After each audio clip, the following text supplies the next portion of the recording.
नमस्कार, बहुत बहुत स्वागत है आप सभी का राज्यसभा टीवी पर। लगातार 5 राज्यों के चुनाव के नतीजों और उनसे जुड़ा विश्लेषण जारी है। आइए पहले शुरुआत करते हैं चुनाव से जुड़ी सुर्खियों के साथ।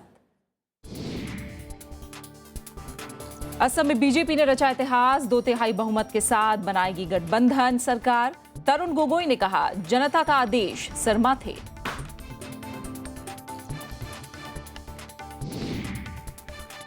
तमिलनाडु और बंगाल में महिलाओं का दबदबा, 2/3 बहुमत के साथ ममता बनर्जी की वापसी। जयललिता ने फिर जीता जनता का विश्वास। असम और केरल में कांग्रेस को शिकस्त, तरुण गोगोई और केरल में ओमान चांडी ने ली हार की जिम्मेदारी। पुदुचेरी में कांग्रेस गठबंधन को बहुमत।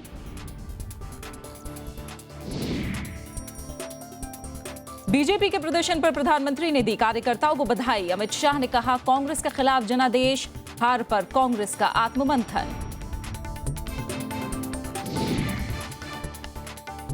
मिस्र का यात्री विमान दुर्घटनाग्रस्त, सभी 66 यात्रियों के मारे जाने की आशंका। मिस्र ने जताई आतंकी हमले की आशंका।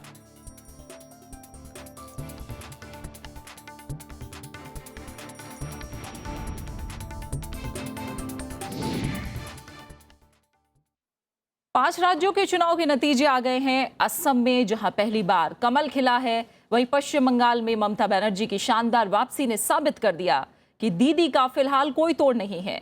राज्य में कांग्रेस सीपीएम गठबंधन को करारी हार का सामना करना पड़ा है। दक्षिण राज्यों की अगर बात करें तो जयललिता की फिर से सत्ता में वापसी हो गई है।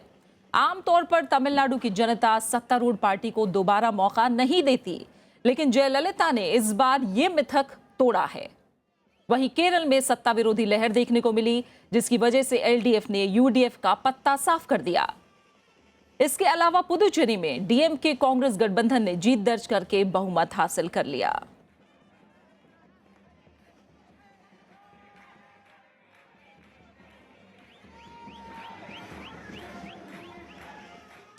असम में बीजेपी ने जीत हासिल की है। पार्टी गठबंधन ने यहां 126 विधानसभा सीटों में से 64 पर जीत दर्ज की है। वहीं कांग्रेस 26 सीटें जीत चुकी है। एआईयूडीएफ को 13 और एजीपी को 14 सीटों पर बढ़त मिलती दिख रही है।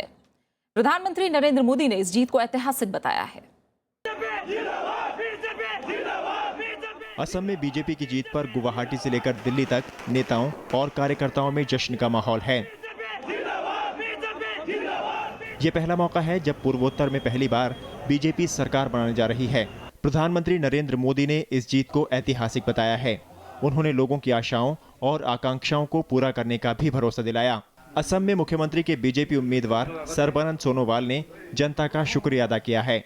We are all sincerely grateful to the people of Assam. It is the people of Assam who have brought these particular changes and have given an opportunity to BJP and allies partners to work for the overall growth of the state and also to take up the long-standing problem of the state of Assam. वहीं चुनाव नतीजों ने लगातार चौथी बार तरुण गोगोई का मुख्यमंत्री बनने का सपना तोड़ दिया है। इस हार ने कांग्रेस के 15 साल के राज पर विराम लगा दिया है। With all humbleness, we accept the verdict of the people of Assam. People of Assam, they desire that this time administration or the government, BJP or all alliance, they should rule the states. So let them fulfill their promises. I have got best of wishes. I congratulated Sarbanand Sonowal for his grand success. 2011 में राज्य में हुए विधानसभा चुनाव में कांग्रेस को 78 सीटें मिली थी, जबकि बीजेपी के खाते में महज 5 सीटें आई थी। लेकिन इस बार ये आंकड़े पूरी तरह बदल गए हैं। पंचानन मिश्रा, राज्यसभा टीवी, गुवाहाटी। शुक्रिया प्रीतिका, तमाम खबरों की जानकारी आपको देने के लिए। तो स्वागत है आपका एक बार फिर राज्यसभा टीवी में। मैं हूं आरफा खानम शेरवानी। खबरों में आगे बढ़ते हैं। असम में मिली शानदार और ऐतिहासिक जीत पर प्रधानमंत्री नरेंद्र मोदी ने मतदाताओं का शुक्रिया अदा किया है। हम सब मिलकर के सामान्य मानवीय की आशा आकांक्षाओं को पूर्ण करने के लिए निरंतर प्रयास करते रहेंगे। मैं भारतीय जनता पार्टी के राष्ट्रीय अध्यक्ष श्रीमान अमित शाह, उनकी पूरी टीम प्रदेशों की भारतीय जनता पार्टी का नेतृत्व, उनकी टीम और पार्टी के लाखों कार्यकर्ताओं को हृदय से बहुत बहुत बधाई देता हूं। और हमारे साथ बीजेपी से इस वक्त उनके spokes person RP Singh ji जुड़ गए हैं स्टूडियो में, और साथ ही हमारे साथ प्रोफेसर सौगत रॉय मौजूद हैं, तृणमूल कांग्रेस के नेता हैं और मेंबर ऑफ पार्लियामेंट भी हैं। सबसे पहले सौगत रॉय जी, आपकी तरफ आना चाहती हूँ। बहुत बहुत मुबारकबाद आपको, सबसे बड़ी जीत इस चुनाव में आपको मिली है और दोबारा वापसी हुई है आपकी पश्चिम बंगाल में। माना ये जा रहा है, जानकार ये कह रहे हैं कि दरअसल इस वक्त क्षेत्रीय नेताओं में सबसे बड़ा कद फिलहाल ममता बनर्जी का हो गया है। क्या आप इसको असेस कर पाए हैं अब तक?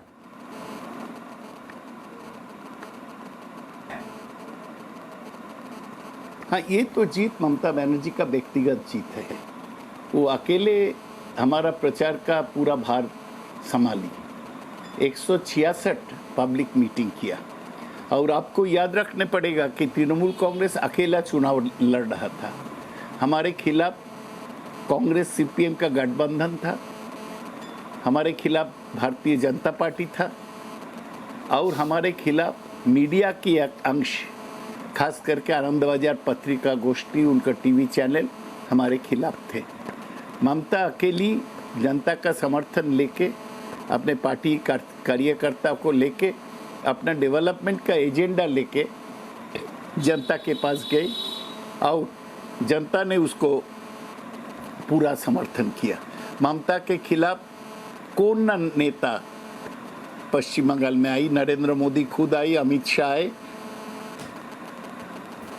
सोनिया गांधी, राहुल गांधी आए, सीताराम येचुरी आए और रोज टीवी और न्यूज़पेपर में हमारा खिलाफ न्यूज़ छपा जा रहा था। चुनाव के समय सेंट्रल फोर्सेस चुनाव आयोग का निर्देश पर हमारे वोटर पर हमला भी किया, लेकिन इस सब रुकावट होने पर भी हमारा जीत को रोकने नहीं पाया। हमें पश्चिम बंगाल का मोट सीट का 72%, 72% वोट प्रतिशत हमें मिला जी। और पश्चिम बंगाल की जनता फिर ममता बनर्जी और तृणमूल कांग्रेस पर अपने विश्वास जताया जी। मैं समझता हूँ ये खास करके लेफ्ट तो पश्चिम बंगाल में इरेलेवेंट बन गया और कांग्रेस को धक्का पहुंचा कि वो जितने भी चालाकी करे, राहुल गांधी को लाए, सोनिया गांधी को लाए, पश्चिम बंगाल में ये कोई वोट कैचर साबित नहीं हुआ। बिल्कुल, इसलिए आज हमारे बहुत बाकी अपने आप में ऐतिहासिक है, ये तमाम वजह आप बता रहे हैं। मैं आपसे ये जानना चाहती हूँ कि अब 5 साल के लिए फिर आपको मैंडेट मिल गया है, कई तरह की चीज़ें रास्ते में आई। हम जानते हैं कि नारदा, शारदा, फ्लाईओवर का गिरना, बहुत सारी ऐसी चीज़ें थीं जो आपके खिलाफ जा सकती थीं, लेकिन जनता ने फिर भी आप पर विश्वास जताया है। अब अगले 5 साल के लिए ऐसे कौन से पॉलिसी डिसीजंस हैं जो सबसे पहले आप लेने वाले हैं? जी,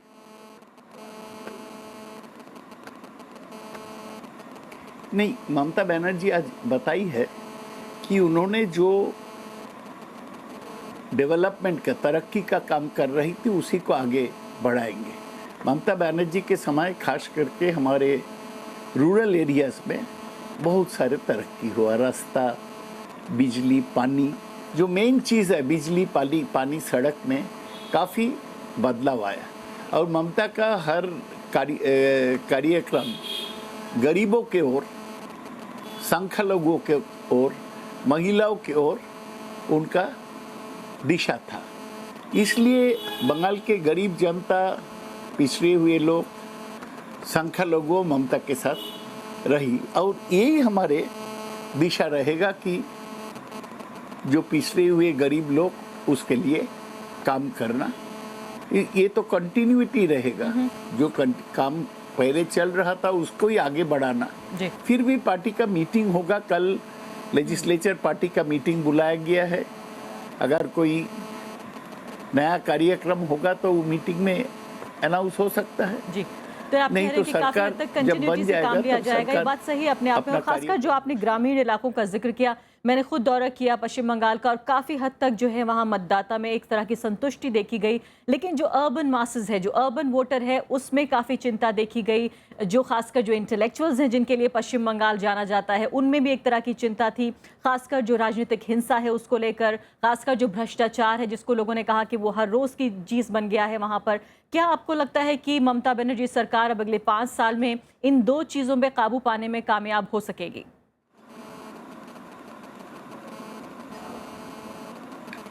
ये सब तो मीडिया का प्रचार था।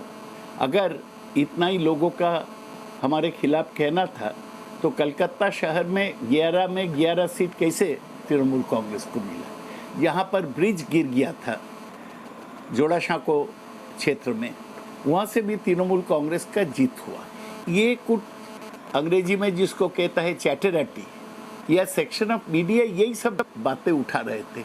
इससे आम जनता का कोई सहयोग नहीं था, क्योंकि लोग जानते हैं कि ममता खुद ईमानदार है, ऑनेस्ट है, नेक है, और वो ये भी जानते हैं कि कहीं पर कहीं गड़बड़ होगा तो ममता खुद उसको संभालेगी। इसलिए वो पूरा विश्वास ममता पर जताया।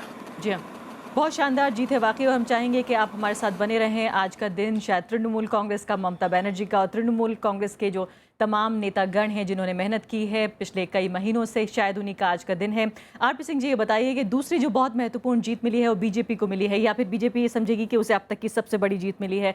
फिलहाल अगर देखा जाए पिछले 2 सालों के दौरान जितने विधानसभा चुनाव हुए, पहली बार जो है पूर्वोत्तर का जो प्रवेश द्वार जिसे कहते हैं असम, वो आपको मिल गया है। आपसे भी मैं यही जानना चाहती हूँ, एक मुबारकबाद के साथ आपको, कि वाकई जो पॉलिसी डिसीजंस हैं वो क्या होने वाले हैं? आपका पूर्वोत्तर का बहुत बड़ा कोई तजुर्बा भी नहीं है, हालांकि आपके साथ एक क्षेत्रीय पार्टी ज़रूर है वहाँ पर, लेकिन कौन से ऐसे फैसले होने जा रहे हैं जो हमें काफ़ी हद तक ये भुलाने में हमें आसानी हो कि चुनाव जो प्रक्रिया रही, जो चुनावी कैंपेन रहा, वो जिस तरह का रहा, सरकार कम से कम वैसी नहीं होगी?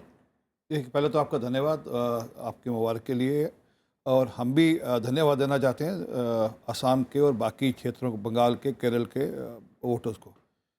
ये चुनाव एक बड़ा स्पेसिफिक चुनाव था जिसमें जहाँ पार्टी का आधार बेस हमको एक्सपेंड करने के लिए एक चांस मिलना चाहिए था, वहाँ पर असम में हमारी सरकार बने और लोगों की सेवा कर सकें, इस डिमेंशन से बड़ा ज़रूरी था। हमने जहाँ असम में चुनाव जीता है, वहाँ हमने बंगाल में, केरल में अपना वोट परसेंटेज बहुत बढ़ाया है, और एक आप समझिए कि हम उस थ्रेशोल्ड पे हैं कि नेक्स्ट राउंड में हम लोग वहाँ पर सीट्स गेन करना शुरू कर देंगे। अभी इस बार पहला खाता खुल गया केरल में, हमारा एक चेहरा मोरा राजगोपाल जी हमारे बहुत आइडेंटिफाइड लोगों में से, और 14% आपको वोट मिले हैं, ये कोई बहुत मामूली बात नहीं है। अगर अगले 6% वोट जोड़ लेंगे तो हमारा एक नॉर्मल प्रोसेस है। अगर आप 20% वोट ले जाएं तो आपकी उस सीट की गणना बननी शुरू हो जाती है। वो ये सोफोलॉजिस्ट का मामला माना जाता है ऐसा। तो असम में एक बात समझिए, जो पिछले इतने सालों में एक भ्रष्ट सरकार रही, वहाँ पे बिल्कुल लोगों का आसरा टूट गया, काम नहीं हुआ, हम उसको ठीक करेंगे। और आप असम का जिक्र करें? बिल्कुल असम का जिक्र, और वहाँ पे जो लोगों का आज सरकार के प्रति आसरा टूट गया, और वो उसको ठीक करेंगे। और उसमें नॉर्थ ईस्ट की और मोदी जी का बड़ा विशेष ध्यान है, ये भी समझें, और उनकी चिंता है कि हम किस प्रकार से, और लगातार कहते हैं कि हम पूर्वोत्तर के प्रदेशों को पूरे देश के साथ जोड़कर उनके अंदर कैसे तरक्की, उसकी चिंता करें। इसलिए सरकार में जो मिनिस्टर है डोनियर के, मिस्टर डॉक्टर इंदर सिंह, वो लगातार वहाँ जाते हैं, बातचीत करते हैं, वहाँ संवाद बना रहे हैं और चिंता करें कि किस प्रकार वहाँ की जो जरूरतें हैं उनको पूरा करा जाए। बहुत अच्छी बातें आप कह रहे हैं, लेकिन 2 महत्वपूर्ण सवाल आपसे मैं पूछना चाहती हूँ। पहली बात तो ये कि चुनावी कैंपेन के दौरान लगातार आरोप ये लगा कि बहुत विभाजनकारी राजनीति हुई। दूसरी महत्वपूर्ण बात ये हुई, खासकर जिस तरह से खास धर्म के लोगों के लिए कहा गया कि बांग्लादेश में जो है फलां लोगों का स्वागत है, फलां का नहीं है।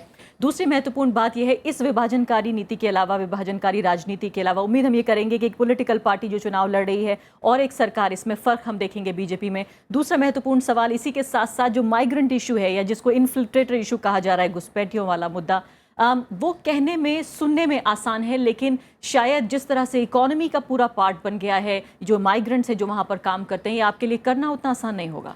आपके दोनों प्रश्न वैसे मूलतः एक ही हैं कि वहाँ पे जो माइग्रेंट्स का इशू है और उसको लेकर पार्टी ने कैंपेन भी किया। हम तो कह रहे हैं कि जो हमारा पार्टी का क्लियर मैंडेट है उसमें, और उसमें हमारी एजेंडा में भी रहा कि हम लोग, जो लोग वहाँ पर बाहर के निवासी हैं, वो बांग्लादेश के निवासी, उनको वापस जाना चाहिए। हमारे साथ, हमारे देश में क्यों रहें, और उनके कारण से वहाँ पे जो पूरा एक डेमोग्राफी बदल रहा है, वहाँ पे जो उनके वहाँ के संसाधनों पर जो असर पड़ रहा है, वहाँ पे जो वहाँ तरक्की होनी चाहिए उस पर भी असर पड़ रहा है असम की। और वो पिछले कई सालों से, तो कई सालों से हो रहा। पूरा जो AGP का एजुकेशन, उन्होंने आंसू का जो एजुकेशन चला, उसी के चलते चला वहाँ पे पूरा।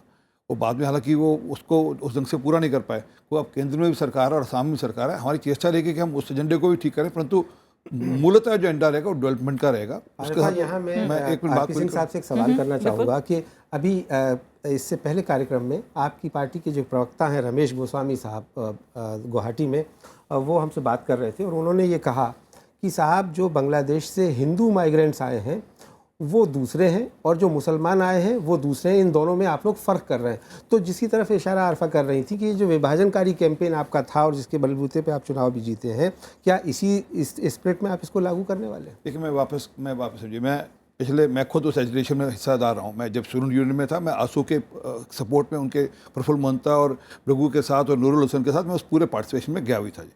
और उस समय भी एजीपी का भी बड़ा क्लियर स्टैंड था भी जो लोग बाहर के यहाँ आकर बस गए हैं उनकी चिंता करनी पड़ेगी। और उसमें बड़ी स्पष्ट है, जो आफ्टरऑल जो हिंदू वहाँ रह रहा है, बांग्लादेश में रह रहा है, अगर आज पाकिस्तान से हिंदू अगर प्रताड़ित हो रहा है, अफगानिस्तान से हो रहा है, हिंदुस्तान ही आ रहा है, कहीं और तो जा नहीं रहा। उनके पास कोई जाने का, जहाँ किसी और देश से आएगा तो वापस यहीं आएगा, तो उसमें जाने की बात नहीं है। तो वापस समझिए, वो मूल मुद्दा नहीं है। मूल मुद्दा उसे धर्म के आधार पर आप फर्क करेंगे। वो वापस समझिए जी, मैं वापस कह रहा हूँ जी, अगर कोई वहाँ से यहाँ आ गया, अगर वहाँ की सरकार उनको वहाँ नहीं ले जाना चाहती है तो फिर उसकी चिंता करनी पड़ेगी। अगर वहाँ का हिंदुस्तान का मूल निवासी है और यहाँ आ गया और वहाँ की सरकार उसको वापस ले जाए तो उसकी चिंता करनी पड़ेगी। परंतु विषय उससे बड़ा है। हमको आज पहला एजेंडा है कि हम वापस से जो पिछले 15 साल में भ्रष्टाचारी सरकार रही, जिन्होंने डेवलपमेंट के एजेंडे को आज ये जो आज वोट पड़ा है वो गोगोई, मैं इसी सवाल को आगे बढ़ाना चाहती हूं। एक बात करूँ, और वोट जहाँ गोगोई के खिलाफ पड़ा है वहाँ इस बात का भी पड़ा है। मैं माफी चाहता हूँ, आप सुन लीजिए, आप ध्यान से देखिएगा। ये लगातार ये जो अभी इलेक्शन हुआ असम में, ये हम तो कहते हैं कांग्रेस मुक्त भारत बनाएंगे, परंतु ये जो इलेक्शन हो रहा है वो ग्रेजुअली इस ओर बढ़ रहा है कि पूरे देश में गांधी मुक्त कांग्रेस हो, क्योंकि ये गुस्सा था लोगों का, वहाँ के जो हमारे साथ जुड़ गए लोग। इसको हम एनालिसिस करेंगे इस चुनाव का। मैं इसी सवाल को आगे बढ़ाना चाहती हूँ ताकि सवाल न खो जाए। महत्वपूर्ण बात यह है कि इस पूरे मामले को, पूरे मुद्दे को जिस तरह से आप निपटाना चाहते हैं, ये कानून जिस तरह से काम करता है अपने आप में काफ़ी डिस्क्रिमिनेटरी हो सकता है। ये बहुत मुश्किल होगा कि असम की जो 34% मुस्लिम पॉपुलेशन है और जो लोग बांग्लादेश से आए हैं, उन्होंने काफ़ी हद तक उन्होंने अपने वोटर्स कार्ड बनाए हुए हैं, किस तरह से आप उन्हें अलग अलग कर पाएंगे? बहुत सारे लोगों के पास वहाँ वोटिंग राइट्स हैं। आपको नहीं लगता कि बहुत सारा जिसे दिलशिकनी कहा जाता है उर्दू में वो हो सकता है, या फिर लोगों में आपसी एक जो विभाजनकारी जिस तरह की कैंपेन में राजनीति रही, किस तरह से बीजेपी ये सुनिश्चित करेगी अब सरकार के तौर पर कि वैसा ना हो जब सरकार बने? पहली बात तो ये समझिए, ये मुसलमानों के खिलाफ कैंपेन नहीं है। ये पूरा मुद्दा है मुसलमानों के खिलाफ नहीं था और ना है। ये बांग्लादेशी जो माइग्रेंट्स हैं उनके प्रति है। आपने कहा 34% जितने लोग हिंदुस्तान के मूल निवासी हैं, जो हिंदुस्तान में रह रहे हैं, जो उनके एक कट ऑफ लिस्ट है 71 के पहले के, जो रह रहे हैं वो हिंदुस्तानी हैं। उनके आगे जो लोग हैं वो सबके सब हिंदुस्तान में रहें, कोई दिक्कत नहीं। और हिंदुस्तान उनका अपना मुल्क है, हमारे यहाँ सबको बराबर हक है।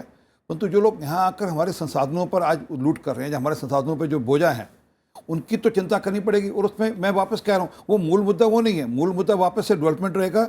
वो उसकी कैसे लीगल फॉर्मेट के अंदर वो एक कानून के दायरे के अंदर उसकी हम कैसे चिंता करें, ये विषय है। वो ये नहीं कि हम कानून के दायरे को तोड़कर हम ये करेंगे, नहीं आज सबको उठाकर इसी बेड़े में डाल देंगे। नहीं, कानून भी अपने आप में काफी ड्रैकोनियन हो सकता है। पुलिस को जो है बहुत ज्यादा अधिकार हैं, पुलिस किस तरह से काम करती है ये भी काफी हद तक बड़ा मुद्दा है। शायद एक पूरा कार्यक्रम उस पर करने की जरूरत है। इसके बारे में सुप्रीम कोर्ट के रूलिंग अगर आप पढ़ लेंगे तो आपको समझ में आ जाएगा। मैं बात से हाल ले जाना चाहता हूं। आप कुछ कह रहे हैं? जी, मैं आशीष गुप्ता साहब भी हमारे साथ हैं। तो जी, आशीष गुप्ता साहब फिलहाल हमारे साथ जुड़ गए हैं, जो प्रतिदिन आसाम के जो है पत्रकार हैं। उनसे हम जानने की कोशिश करते हैं और स्थानीय स्तर पर इस मुद्दे को समझने की कोशिश करते हैं। आशीष गुप्ता जी, तस्वीर शायद दिल्ली तक आते आते बहुत धुंधली हो जाती है। ये पूरा जो इमिग्रेंट्स का मुद्दा है या घुसपैठियों का मुद्दा है, जिसको दिल्ली के अखबारों ने जिस तरह भी कवर किया हो, मैं आपसे समझना चाहती हूँ स्थानीय स्तर पर ये मुद्दा किस तरह का है, और ख़ास बात यह है कि इस चुनाव में इस मुद्दे ने किस तरह का रोल अदा किया है?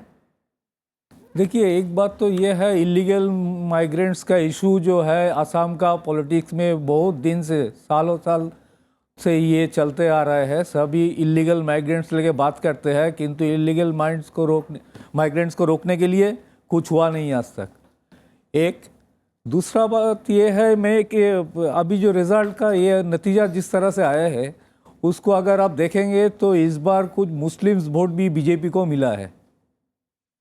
इसलिए मिला है, इलीगल माइग्रेंट्स इशू इतना बड़ा कैंपेन में भी आया, इतना बड़ा पैमाने पे आया है, तो वहाँ का लोकल मुस्लिम्स जो है, जो एसएमीज मुस्लिम्स है ओरिजिनली, जिसको एसएमीज में खिलौंजिया मुस्लिम्स बोलते हैं, वहाँ का लोकल मुस्लिम्स, वो इस बार पूरा अपार असम में वोट बीजेपी को दिया है, जोट को दिया है।